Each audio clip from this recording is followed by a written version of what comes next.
Então, a partir da aula de hoje, quando a gente inicia falando sobre meios físicos, de conexão e cabeamento estruturado, a gente vai falar exatamente sobre aquelas camadas mais baixas lá da pilha de protocolos de comunicação, que dizem respeito principalmente ao meio físico, que é as variáveis físicas que estão envolvidas na transmissão de sinais, como esses sinais são representados e tudo mais, mas também a camada de enlace de dados.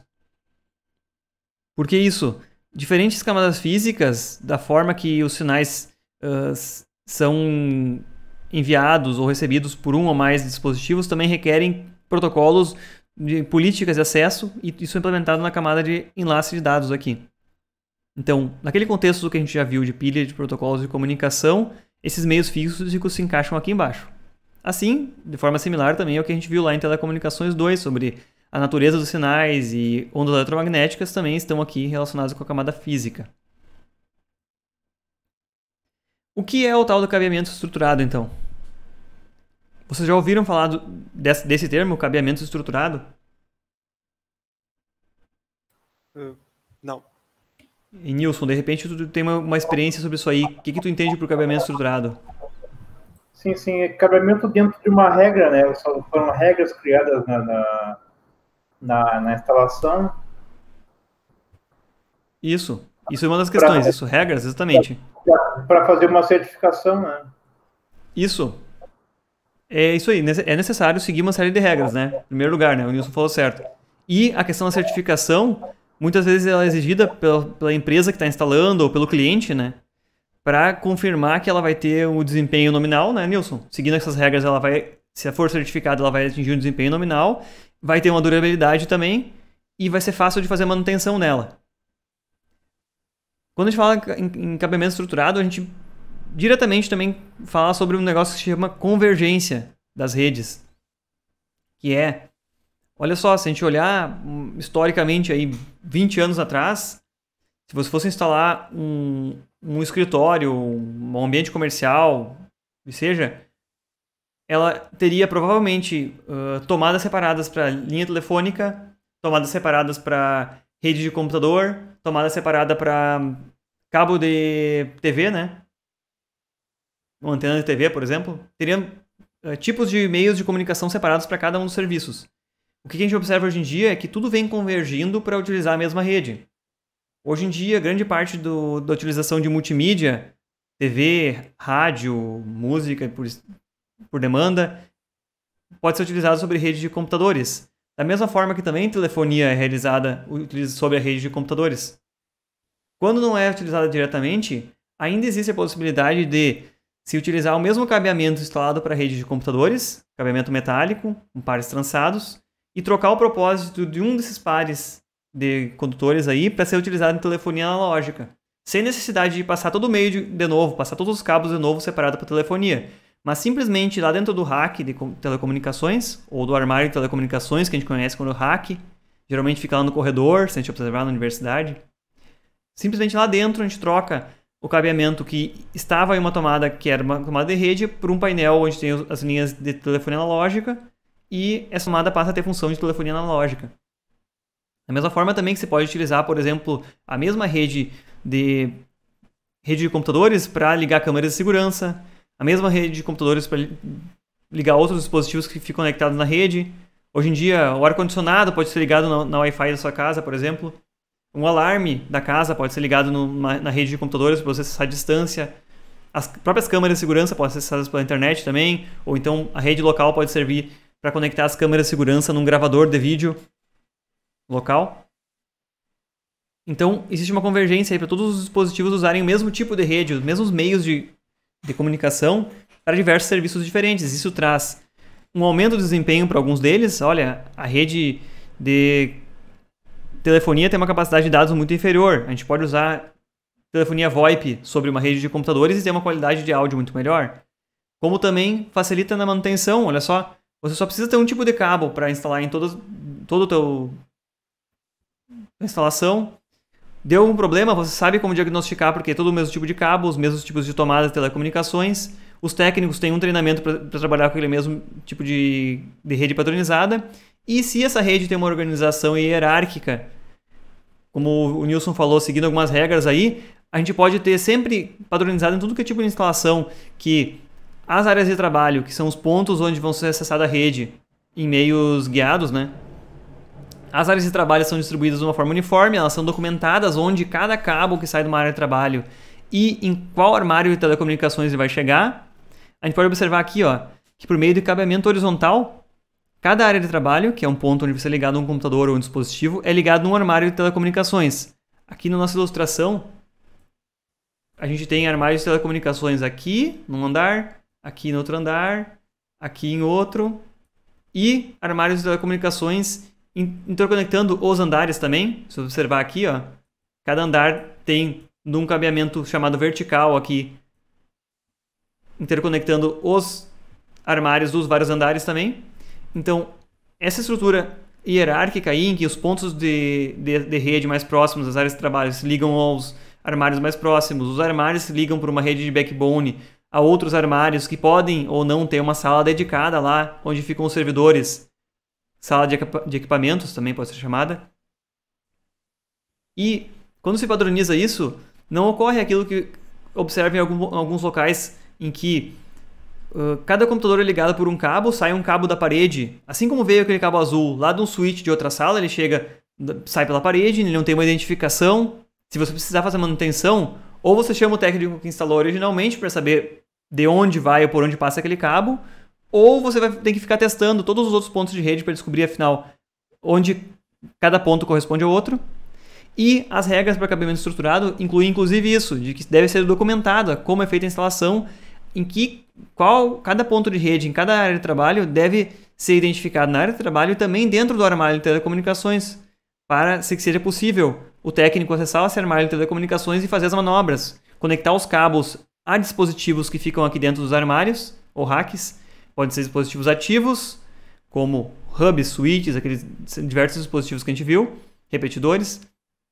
Como também podem ser dispositivos simplesmente passivos. Pode ser simplesmente uma ponte aqui, um cabo que é ligado de uma área de telecomunicações, tem um patch cord no meio do caminho e é ligado diretamente um cabo para outro armário, para outro ponto da rede.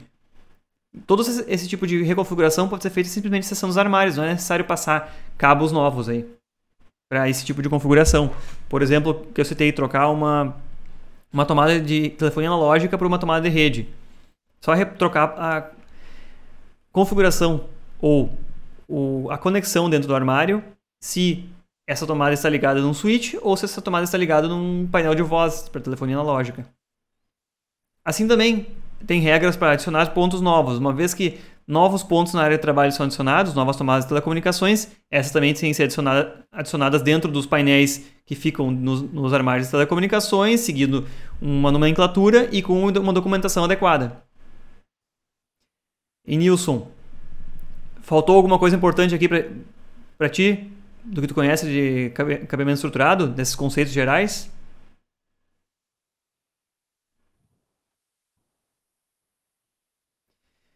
Seguindo essa série de regras, então, a gente pode tanto reutilizar a infraestrutura para várias finalidades diferentes e também prever sempre uma reserva aí para uma evolução tecnológica e uma futura expansão da rede, por exemplo.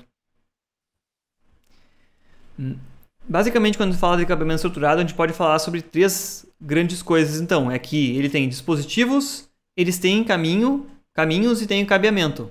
O que são os dispositivos? Aqueles dispositivos que a gente falou de rede lá, podem ser hubs, switches, ou pode ser também uma central telefônica, com a telefonia analógica separada.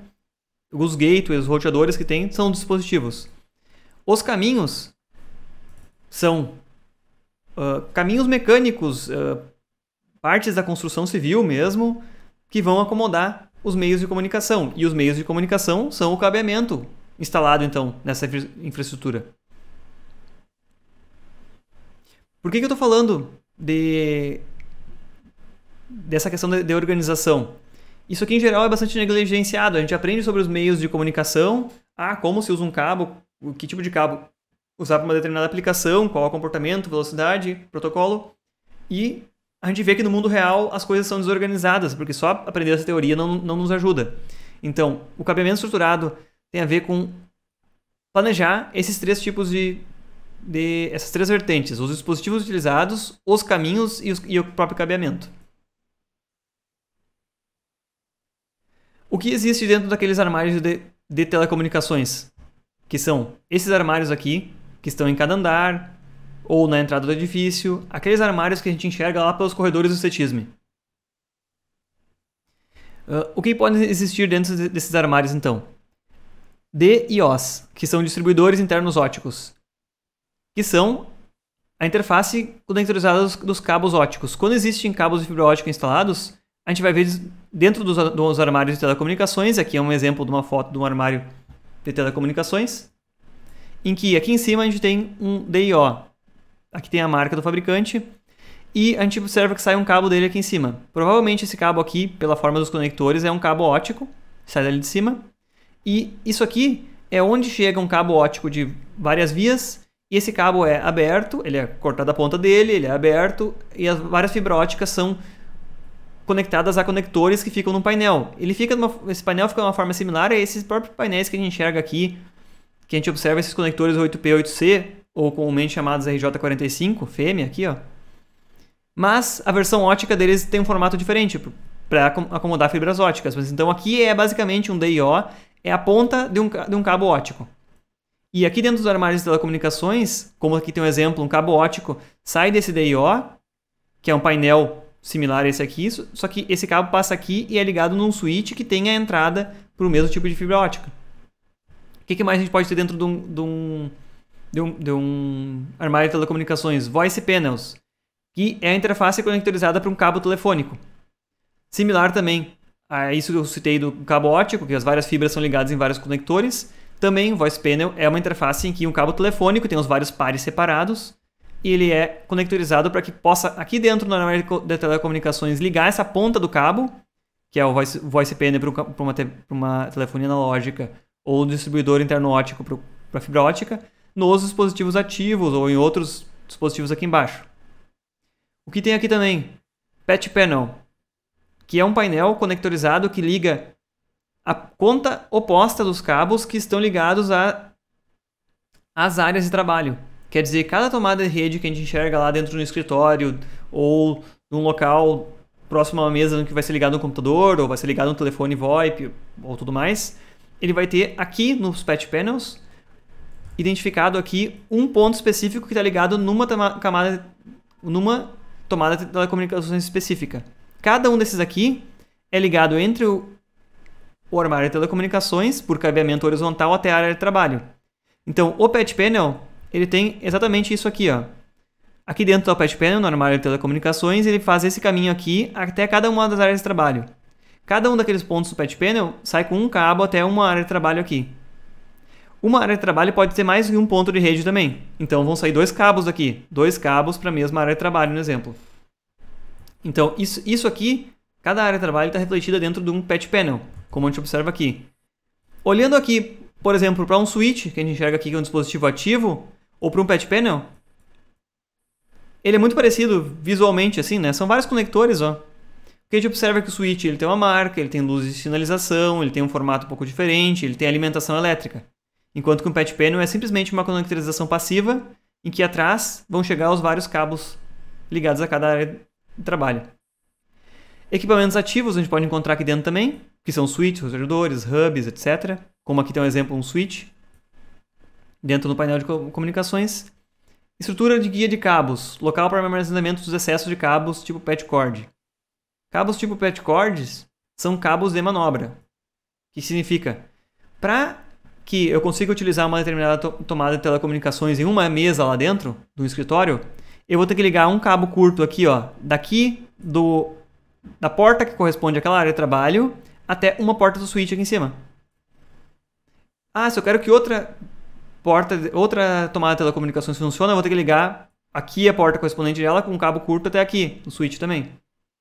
Ah, se eu quero que ele seja uma tomada de telefonia, em vez de eu ligar aqui para o switch, eu vou ligar isso aqui para um outro painel que é um voice panel, que é um painel que tem a conectorização, voice panel, de um cabo telefônico de telefonia analógica. Então, esses cabos curtos aqui são chamados patch cords, porque eles ficam no meio do caminho entre o dispositivo ativo e aquele patch panel lá. Como tem vários cabos aqui, são caminhos curtinhos mesmo, flexíveis e curtos, o excesso desses cabos pode ser empurrados aqui para dentro desses espaços que são reservados exatamente para ter esse excesso de cabos aí.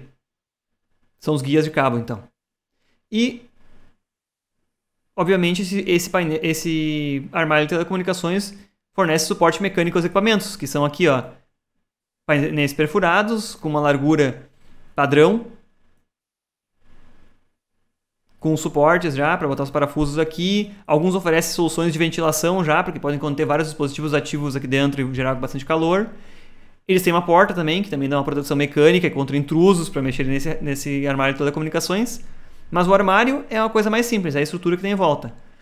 Os dispositivos que estão aqui, distribuidor interno óptico, voice panel, patch panel, são também dispositivos passivos. O distribuidor interno óptico é a ponta das fibras ópticas.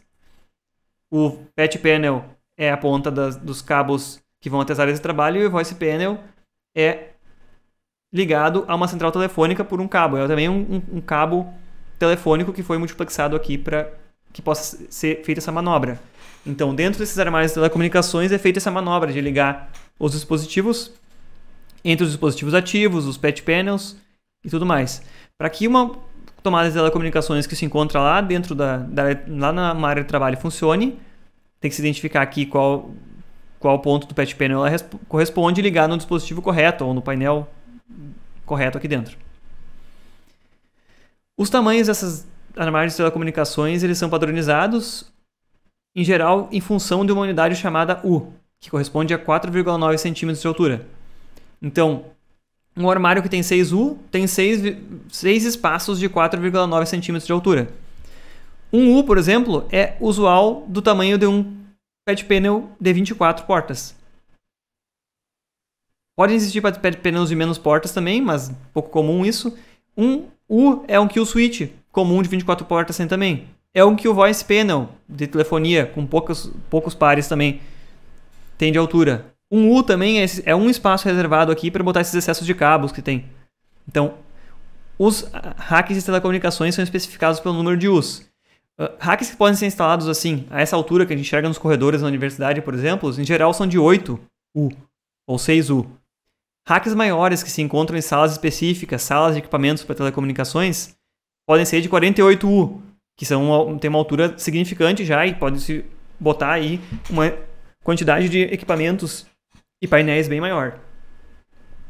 Os equipamentos passivos e ativos, então, eles têm entre 1 e até 2U de altura, cada equipamento aqui dentro.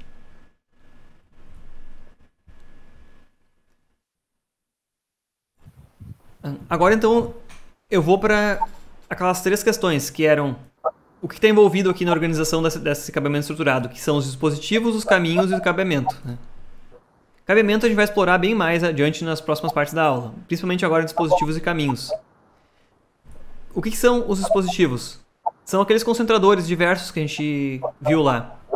Hubs, switches, podem ser roteadores também, mas principalmente hubs e switches estão na estrutura física aqui, que é espalhada.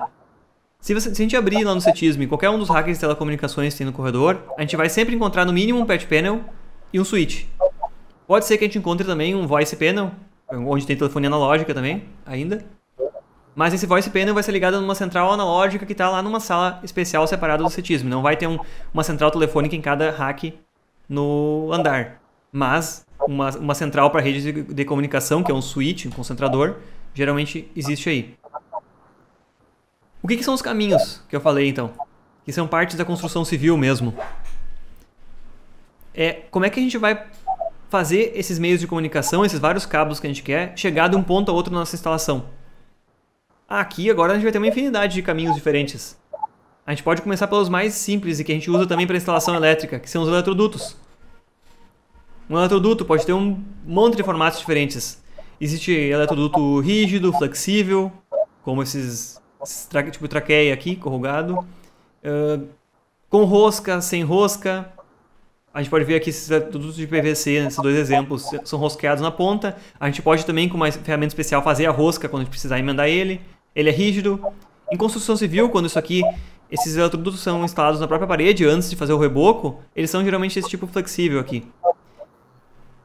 Vocês já viram alguma instalação elétrica aí que em vez de ter esses eletrodutos aqui tinha uma mangueira? Uma mangueira preta, geralmente? Essa corrugada por dentro, né? Não, uma lisa? Sim, com manga lisa, né? Eles puxam por dentro. Sim, manga lisa. Isso aqui é quase um crime para quem faz depois a instalação do cabeamento, seja elétrico, seja de rede, porque aquelas mangas lisas que se compram por aí e que se usa muito em construção civil, elas não têm toda a certificação de segurança para, vamos dizer, ocorre um incêndio ou um curto-circuito ali dentro. Elas podem incendiar e propagar a chama entre os ambientes, porque elas ligam dois ambientes, né? Ligam uma sala a outra, ligam um corredor a uma sala, por exemplo. Enquanto que esses eletrodutos aqui, corrugados, com classificação de flamabilidade controlada, ele vai evitar que se propague um incêndio de um ambiente ao outro, por exemplo, pela própria instalação. Outra coisa, aquelas mangueiras lisas, quando você faz uma curva nela, ela amassa a curva e fica menor o diâmetro interno. Enquanto que esse tipo de eletroduto corrugado aqui, ele, nas curvas, ele tem um diâmetro maior de curva e evita que colapse e fique menor diâmetro e você não consiga passar um cabo depois da instalação. Porque pode ter um tempo bastante grande entre o instalador vir aqui fazer a instalação dos eletrodutos, ir lá fazer todo o acabamento, até fazer a passagem dos cabos depois, semanas ou meses depois, para você descobrir que amassou numa curva lá o eletroduto e não passa os cabos dentro. Então esse tipo de eletroduto corrugado é bem mais difícil de que ele amasse, né? Enquanto que os eletrodutos, ou aquelas mangueiras que não devem ser utilizadas, elas amassam ao fazer uma curva. Já esses outros tipos de eletroduto que tem aqui, como eu falei dos rígidos aqui, rosqueáveis ou não rosqueáveis, como esse último aqui, eles podem ser inclusive instalados externamente, né? Pode ver que eles são visualmente mais agradáveis e por serem rígidos eles dão proteção mecânica suficiente. Eles são então presos diretamente pela parede sobre o reboco, externamente. Podem ser também instalados internamente, mas não são adequados a isso. É mais difícil a instalação. Em ambientes comerciais, a instalação de eletrodutos externa aqui, com eletrodutos bom acabamento, usando curvas adequadas, pré-formadas já, e conduletes aparentes, assim, é bem comum. Outro caminho de instalação, que a gente não vê muito no dia a dia, mas que pode ser o caso, a gente encontrar por aí, é a própria instalação aérea, né? Que é cabos específicos para instalação aérea, já que a gente não vai precisar de um conduto para proteger por fora o nosso cabo, né? Ele vai ficar aéreo, provavelmente longe do chão, longe de ataques de pessoas e animais ou outros ataques mecânicos. Ele vai simplesmente ficar exposto ao ar e sofrer atração entre os postes e entre os pontos de ancoragem dele. Aí a gente tem uma maior variedade de formas de instalação. Ainda que sejam aéreos, tem uma grande variedade de formas de instalação, porque tem detalhes aqui, ó, sobre como o cabo vai ser preso ao poste. Ele pode ser ancorado, que é preso fixamente no local, ou simplesmente ser de passagem. Como esse exemplo aqui de baixo, ó, se a gente observar esse tipo de instalação aqui, simplesmente o cabo fica suspenso. Ele não fica rígido aqui dentro, ele pode escorregar um pouquinho para um lado e para o outro.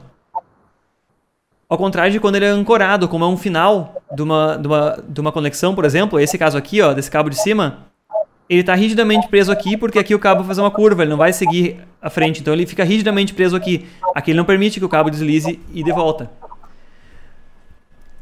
Outro tipo de instalação também é no caso do cabo que fica espinado aqui, ele não é capaz de suportar o próprio peso ou a tração que ele sofreria.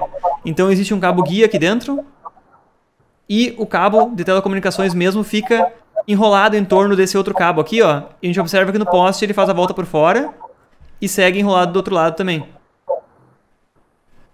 Então, existem diferentes modos de instalação aéreo e a gente também tem que prestar atenção nisso aí para escolher o tipo de cabo correto. Outras formas de instalação, então, além da que a gente viu os caminhos aérea, é o caminho subterrâneo. Aqui a gente pode ver dois tipos de instalação subterrânea, que é instalação subterrânea sobre dutos. Isso existe aqui, existe muito. Inclusive no centro de Santa Maria tem muita rede de telefonia que é subterrânea, nas calçadas, a gente encontra por aí. Embora a maior parte seja aérea. Dentro da universidade se encontra também dutos para passagem de fibra ótica em vários locais também. Existe uma grande rede de fibra ótica dentro da universidade por dutos também, subterrâneos. E pode-se fazer também diretamente enterrado. Principalmente em ligações de longa distância, por exemplo, entre cidades, os cabos de fibra ótica são diretamente enterrados. São cabos com uma classificação de proteção adequada, cabos feitos para uma baixa atenuação, que podem ter lances aí de centenas de quilômetros sem precisar de repetidores, ligar cidades diretamente uma a outra. E para baratear, inclusive, a instalação, é feita a abertura da vala, deposição do cabo e fechamento da vala logo em seguida. Não há necessidade de abrir e fazer uma obra civil de deposição de dutos, depois fazer o lançamento de cabos dentro desses dutos. O que isso facilita? Olha, a instalação é mais rápida. Você abre a vala, deposita o cabo, fecha a vala e vai embora. Existem inclusive tratorzinhos desse tipo, se a gente observar aí, quando você vai viajar de uma cidade a outra, não é muito raro você enxergar tratorzinhos desse estilo aqui na beira da estrada, ou tratores maiores até, que vão rasgando a terra aí e enterrando os cabos. Só que também, para manutenção, se ocorrer um rompimento desse cabo aqui, eu não vou poder substituir um trecho do cabo simplesmente lançando outro cabo por ali. Eu vou ter que abrir a vala de novo e passar outro cabo naquele trecho se ele for danificado, né? Fazer emenda e largar um novo cabo. Existem os dois lados, né? Mas a instalação é bastante rápida aqui, nesse método de instalação diretamente enterrado. É importante que esses cabos sejam exatamente feitos para serem diretamente enterrados, porque eles vão estar sob pressão e sobre outro tipo de ataque mecânico muito mais fortes do que se eles estivessem sobre um duto protegidos, né? Dentro de um duto. Outros caminhos para instalação, caminhos tipo perfilados. Isso aqui comercialmente nos prédios da universidade se enxerga muito também. A gente observa que são peças pré-formadas, eles chamam perfilado porque isso aqui é um perfil de alumínio aqui que a gente observa. Ó. Esse perfil aqui parece um U, é a característica dele. As emendas, descidas, são todas peças específicas pré-formadas já. Eles são unidos por parafusos. Isso pode ser utilizado tanto para rede elétrica quanto para rede de telecomunicações, mas não para as duas coisas simultaneamente. Existem caminhos para rede elétrica separado e caminhos para rede de telecomunicações separado. Tem tudo relacionado também com toda aquela questão de segurança e evitar também interferência entre os dois sistemas. Outros tipos de caminhos, por exemplo, aramados. Isso aqui em rede industrial ou também instalação elétrica industrial é mais comum, porque esses aramados permitem maior circulação de ar aqui e são utilizados também em redes elétricas porque permitem que dissipe o calor dos cabos, por exemplo. Evitam a acumulação de poeira dentro, porque afinal eles são abertos. Calhas, que são muito similares também àqueles perfilados lá. Tem todas as peças e conexões pré-formadas de formatos específicos. E também podem ser utilizadas tanto para rede elétrica quanto para rede de telecomunicações, mas são outro tipo de caminho que também requer uma infraestrutura a ser instalada junto com a obra civil, né?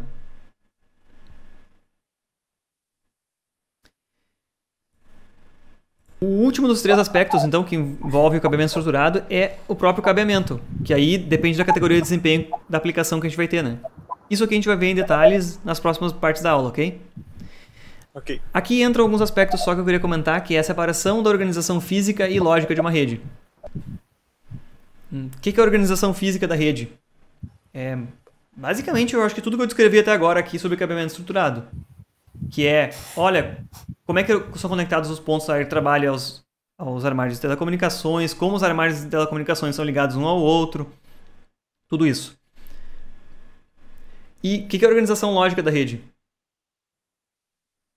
Como os dados trafegam lá dentro. Isso aqui já é relacionado com a camada de enlace ou a camada de rede, naquela pilha de protocolos de comunicação lá. Um exemplo aqui, a organização lógica podem-se dividir os switches em redes virtuais, ou VLANs. Em alguma aula lá sobre protocolos de pilha de comunicação, a gente já comentou isso aqui. Na camada de enlace, existe a possibilidade de virtualmente separar as redes. O que quer dizer isso?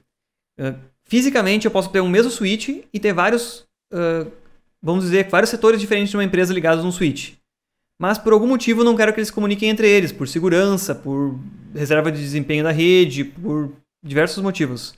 Se criam VLANs, que são redes virtuais, em que, apesar de fisicamente ser o mesmo switch, logicamente os dados trafegam separados, porque quando é enviado um pacote de broadcast, ele só vai chegar aos outros dispositivos que estejam na mesma rede virtual. Quando se tenta fazer um acesso de um IP a outro, ele só vai ser roteado diretamente se tiver um roteador que conecte as duas redes virtuais. E não é necessário que eu tenha vários switches diferentes para setores diferentes, eu simplesmente configuro isso via software. Isso é a organização lógica. Então, uma coisa é fazer o planejamento físico da estrutura, que é o que a gente comentou até agora aqui. E outra coisa é fazer o planejamento lógico, que pode ser implementado depois, por meio desse tipo de recurso, como criação de redes virtuais, mas que não requer um maior investimento em hardware, em vários switches diferentes e dessa forma. Mas é uma organização lógica, em geral, é feita via software. Aqui eu repito de novo, já que a gente já viu isso aqui em Telecom, é que a gente vai ver então esses meios de comunicação por dois olhares diferentes. Aquele olhar de telecomunicações, que a gente viu sobre as grandezas físicas e fenômenos relacionados à propagação de sinais. E aqui em redes a gente vai focar um pouco mais naquelas camadas inferiores da pilha de comunicação e os protocolos, que utilizam cada tipo de meio de comunicação. Assim como também indicar aí algumas aplicações específicas a um ou outro.